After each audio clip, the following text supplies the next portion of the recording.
This is an explanation of the eighth argument in my video, a brief argument for Christianity. The argument goes as follows: that God is omniscient. Knowledge is characteristically distinct from other things in that it grasps what all things are without becoming them. That which has existence in itself grasps what all things are without becoming them. Therefore, that which has existence in itself has knowledge of all things. The first premise requires some background knowledge and understanding what knowledge involves. Many people these days think knowledge is like containing a copy of the thing known. Perhaps it's like having a computer code or an image on the screen. But there's a problem with this copy theory of knowledge. But if knowledge is a copy of a real thing, how could a man be certain that this knowledge was a genuine copy? Since by definition, in order to know if a copy is a genuine copy, you must first know the original of which the copy is supposed to be a copy. In short, you cannot know if a photograph of grandmother is a good likeness unless you first know what grandmother looks like.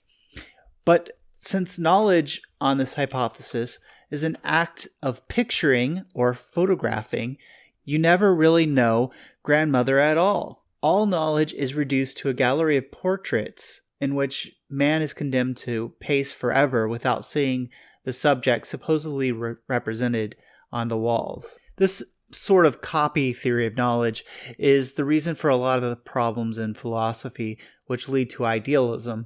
If knowledge is just a copy of the real world in our heads, we cannot know that it matches the real world in any way. Hence, we become stuck with our ideas. The question becomes, why propose this model of knowing in the first place? Why do we need to have two different worlds of knowledge, as it were, one which is internal to us, ideas, and one which is external to us, the thing in itself, when we can just skip the ideas and go directly to things in themselves? And this is sort of St. Thomas Aquinas' approach to knowledge. Man's intellect, by its concepts, knows reality. The ideas are that by which reality is known. They are not that which is known. For the intellect is not directly aware of its own ideas, but of what the ideas represent. The ideas in our mind are not that which we know on St. Thomas's view. Rather, they are the medium through which we know reality. The ideas can be thought more of like glass, through which we possess the thing in itself, which are the objects of our knowledge. Knowledge, to repeat the thesis, is not a thing in any sense of the word. A thing is an essence existing in some order of being. Knowledge is an act through which things are intentionally present to the knower. Knowledge is thus a pure or formal sign. Its whole existence is exhausted in representing the thing to the knower. By analogy, you can think of a sign that points to the beach. The reality of the sign includes what it's made of, wood, a certain shape, and certain kinds of shapes on it, etc., but also what it points to, the beach. And it is not merely an image or a copy of the beach within it, but it points beyond itself to the actual beach that exists, say, a mile away. Knowledge differs from this only in the sense that it doesn't have the former part of what makes a sign to the beach what it is, the wood, etc. It just has the latter part, which is a merely pointing beyond itself to the beach. And so its whole existence is exhausted in representing the thing to the knower. We can conclude from this that what makes an intellectual being intellectual is this ability to possess the forms of things intentionally.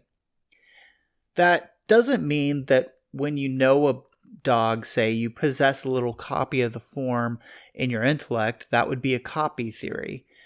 What you possess is actually the form of the specific dog intentionally, not a copy.